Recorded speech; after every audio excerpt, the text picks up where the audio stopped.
philosophy and morality are not important.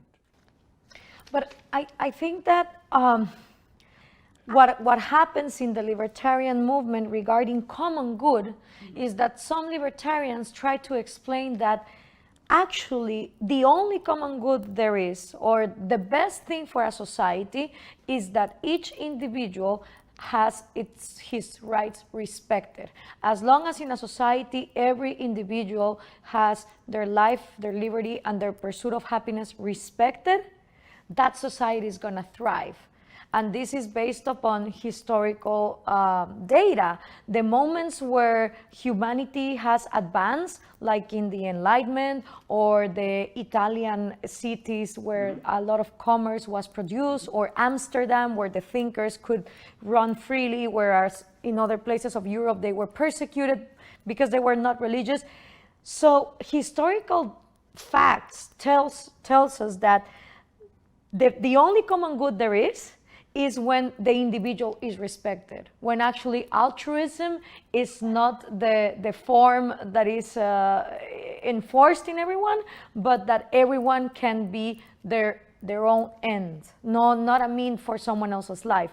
So wouldn't you argue that yes, there is a common good, but that common good should go to the goal of letting every individual be their own end and not instruments of someone else? Why would Rand think, no, not even that is a common good? There is a notion of the common good, which we can talk about in a moment. But that argument that you're giving now, I think bypasses, and in a sense deliberately, is bypassing the real moral issue. So it is true historically that the societies that have a better conception of rights, or have some conception of rights, and you can take in ancient Greece and Republican Rome, you can take the Renaissance, the Italian city-states, you can take elements of the Enlightenment, particularly the Anglo-Saxon world, and then you get a full expression of the idea of rights with America. The freest country achieves the most. So it's true historically, there's a connection between rights and progress. But you say they're an end in themselves. Is that right morally or not? Or is Marx right that it should be from each according to his ability to each according to his need? And that whole perspective is, no, not everybody's an end in themselves. The people who are in need, they're an end. The people who have ability and produce it, they're a means to an end. And if that view is right, morally, if that view is right, then it's wrong to think of everyone as possessing a right to their pursuit of their own happiness.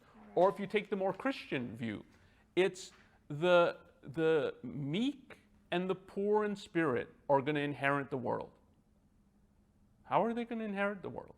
It's the rich and the able, who are going to provide them with the world. I mean, Jesus' view, it's harder for a rich man to enter into heaven than a camel to pass through the eye of a needle. That's the rich, the able, the producers.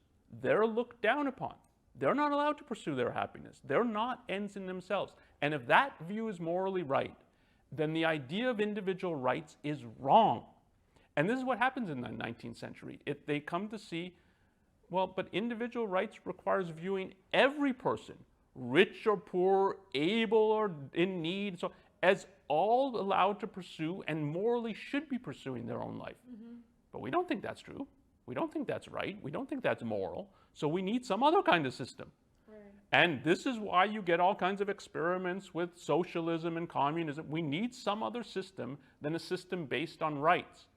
So rights is a political concept, but it comes from a moral perspective. So the Enlightenment says it's good to think, and therefore you need a right to think and to speak and to associate with who you want. It's good to produce and to create things for yourself.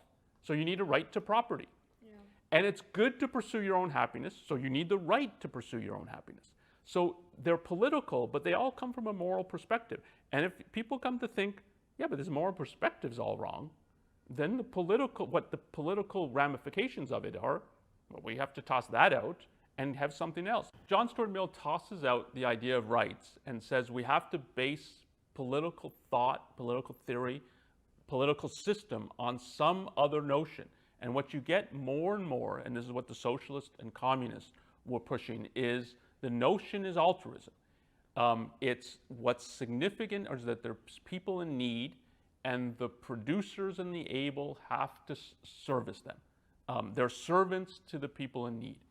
And the idea of the public interest or the common good is a milder form of the same idea of from each according to his ability to each according to his need. It says there's some group of people who they're the people who are significant and other people are their servants. So whenever the public interest is used, unless it means literally that every person's rights are going to be respected, but that's not what it means, and it's not what, when people are using it, it's not a synonym for the idea, well, everyone's individual rights are going to be respected. It's, we're going to achieve some public, common, collective goal. Well, how are we going to achieve it? It's some people don't count as the public. So protectionism. It's we've got to protect whatever, steel producers, sugar, people who produce sugar, people who grow soybeans. They're the people who count. The rest don't. And the rest are sacrificed to them. Your interests don't count. You're not part of the public.